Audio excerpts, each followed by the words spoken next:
The human body was built to lunge sideways, hang, crawl, and rise off the floor, and modern life quietly took all of them away. These 5 simple movements give them back and keep you strong and young for decades longer. Exercise 1 is the Cossack squat, and it is the position your body has been missing the most.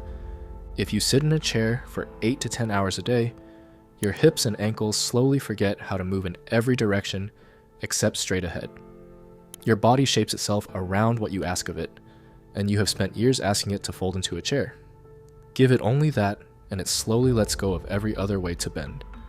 Start by setting your feet much wider than your shoulders and turn your toes out slightly.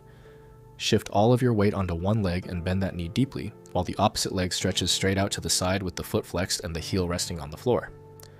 Imagine your standing heel is a root pressing into the ground while your hips melt down toward it.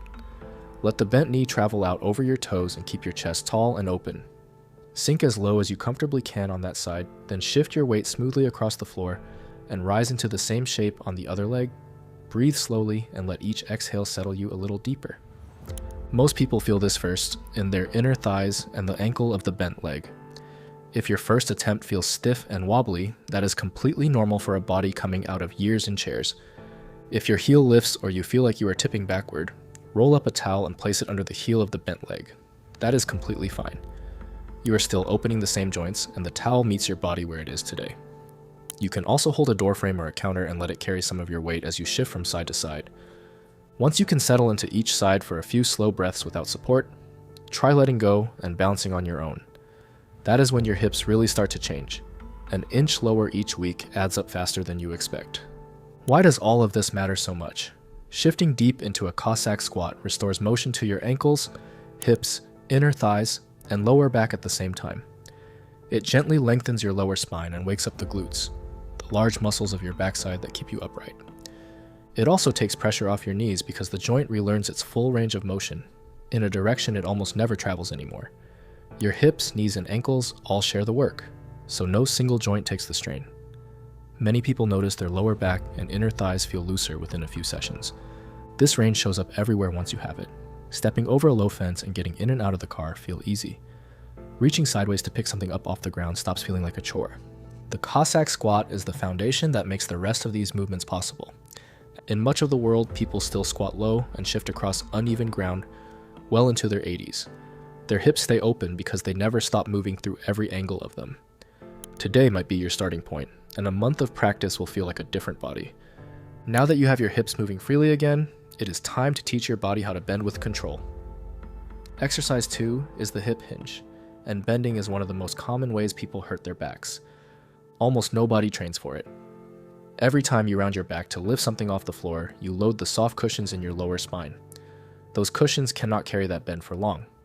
Do that a few thousand times over the years, and one ordinary bend becomes the one that puts you on the couch. The fix is a clean fold from the hips. Stand tall with your feet under your hips, with a soft bend in your knees. Place your hands flat on the front of your thighs. Now push your hips straight back behind you, as if you were closing a car door with your backside. Imagine a hinge running through your hip bones. Your upper body swings down from that hinge while your spine stays long and flat. Keep your weight in your heels as your hips travel back. Slide your hands down your thighs as you fold forward. Stop when you feel a gentle stretch along the back of your legs, then squeeze your backside and stand tall again. You should feel that stretch in your hamstrings, the muscles along the back of your thighs, while your lower back stays quiet. This same pattern shows up every time you pick up a child, a grocery bag, or a heavy box. If you cannot feel the difference between bending your back and folding at your hips, set a chair behind you. Push your hips back until they lightly tap the seat, then stand. You are still getting the benefits, and the chair quietly teaches your body the pattern. Once the movement feels natural, try it with your arms reaching out in front of you. That small change asks your back muscles to work harder to keep you long. Your body already knows this movement, and you are simply reminding it. This movement trains the posterior chain, the muscles running down the entire back of your body to your lower back. Those are the muscles built to lift, and they protect your spine by doing the work it should never do alone. When your hips learn to hinge, your spine gets to stay stacked and calm while the big muscles handle the load. That is the difference between bending freely for decades and slowly breaking down. Train this pattern, and your everyday lifts get safer, without you thinking about it. Loading the laundry basket, lifting a suitcase, setting a heavy pot on the stove. Your hips lead, and your back stays protected. The stronger your backside gets, the more it shields your spine for the long run. Stay with me, because exercise 5 is the one people tell me they feel the most. It is the movement that finally undoes the compression in your spine. You have been collecting it since the day you sat at your first desk. That brings us to exercise 3, and this one is going to feel very different. Exercise 3 is the crawl, and physical therapists now use it to rebuild something most adults have quietly lost. That something is the ability to move opposite arms and legs together with control. You did this naturally as a baby, long before you could walk. Somewhere along the way, your body stopped. The wiring that links your right side to your left faded from lack of use. Crawling switches it back on. Begin on your hands and knees, with your hands under your shoulders and your knees under your hips. Lift your knees just an inch off the floor so you balance on your hands and toes. Move your right hand and your left knee forward together, then your left hand and right knee. Imagine balancing a cup of water on your lower back, and move slowly enough that none of it spills. Keep your back flat like a tabletop and your hips level. Take small steps and let your shoulders stay directly over your hands. Crawl forward a few feet, then crawl backward to where you started. Stay slow and deliberate the whole way. Every human being learned to crawl before they learned to stand. That stage wired the connection between the two sides of your brain.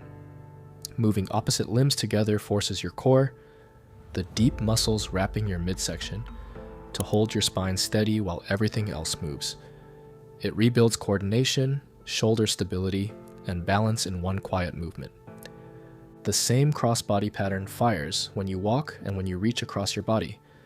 Children switch between the two sides of their body without thinking, and this brings that ease back.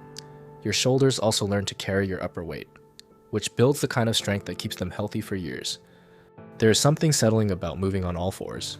It pulls your focus into the rhythm of your hands and knees, and quiets a busy mind. Your whole body works as one connected unit, the way nature built it to move. Many people finish a short crawl feeling both calmer and more switched on. If lifting your knees feels like too much, leave them on the floor and crawl like a baby. That still works, and your brain gets the same cross-body practice. Focus on the timing of opposite hand and knee rather than on speed. Once the movement feels smooth going forward, try crawling backward, which doubles the coordination challenge. Even experienced movers feel clumsy the first week. Quick note, if you want more routines like this one, subscribing is the easiest way to tell me. Alright, moving on. This next one is also a test, and you can score yourself on it right now. Exercise 4 is the sit to rise, and you can measure yourself on it in the next 10 seconds. From standing, lower yourself all the way down to sitting on the floor, then stand back up. Use as little help from your hands and knees as you can.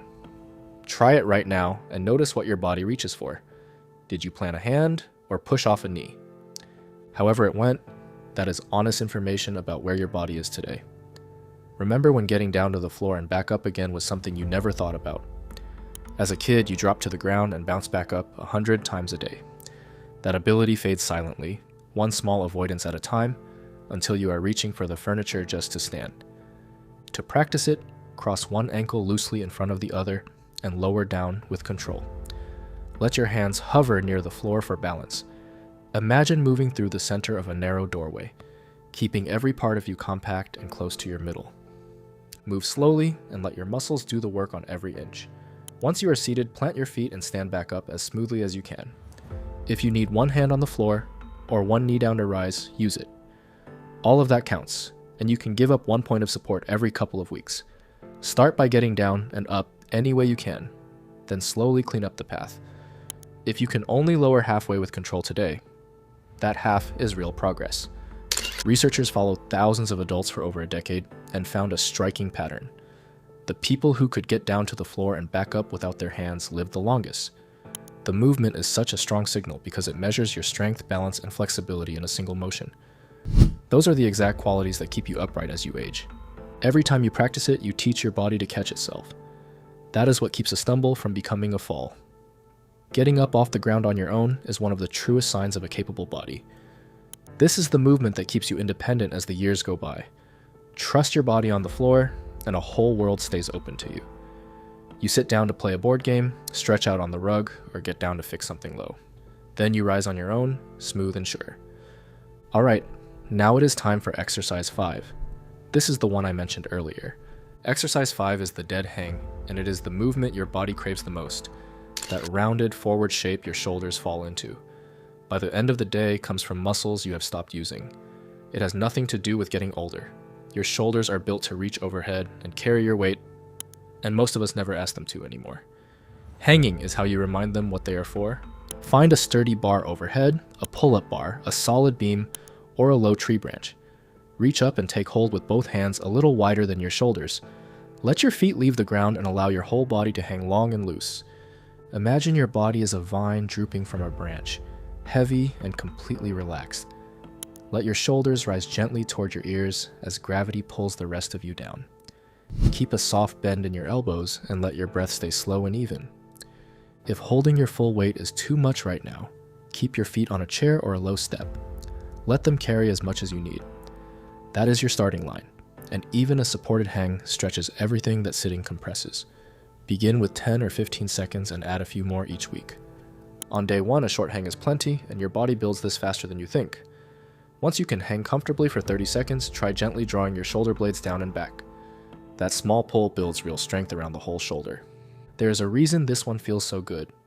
Gravity lengthens your spine and opens space between the bones that sitting and standing compress all day. Your shoulders, your wrists, and your grip all wake up at once.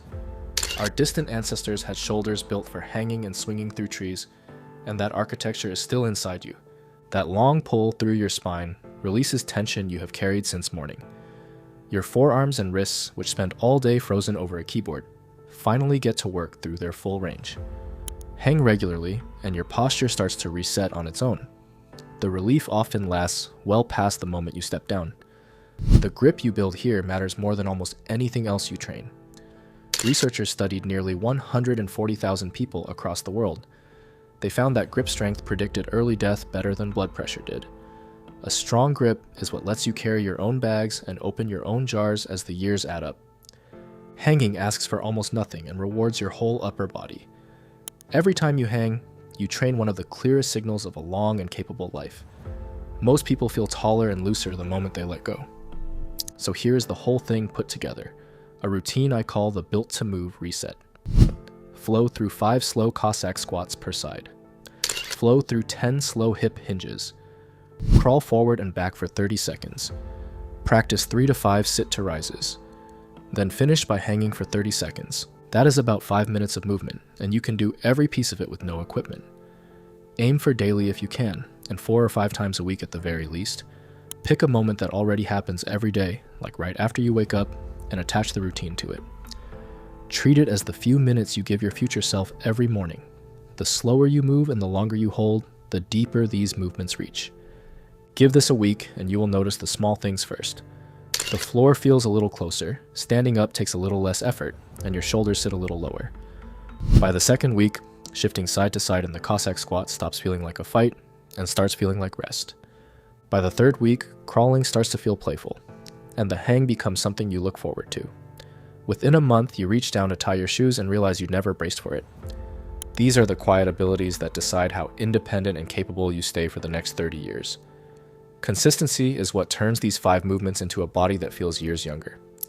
Give it a few months and these movements simply become part of how you live. You squat down to a low cupboard without a second thought. You hang from a branch on a walk just because you can. Your body remembers, and it holds on to that as long as you keep showing up.